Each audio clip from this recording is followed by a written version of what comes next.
He left his car spotless overnight.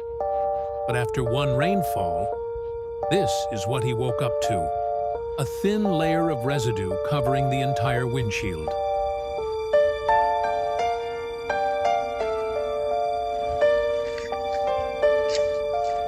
He scrapes a little off.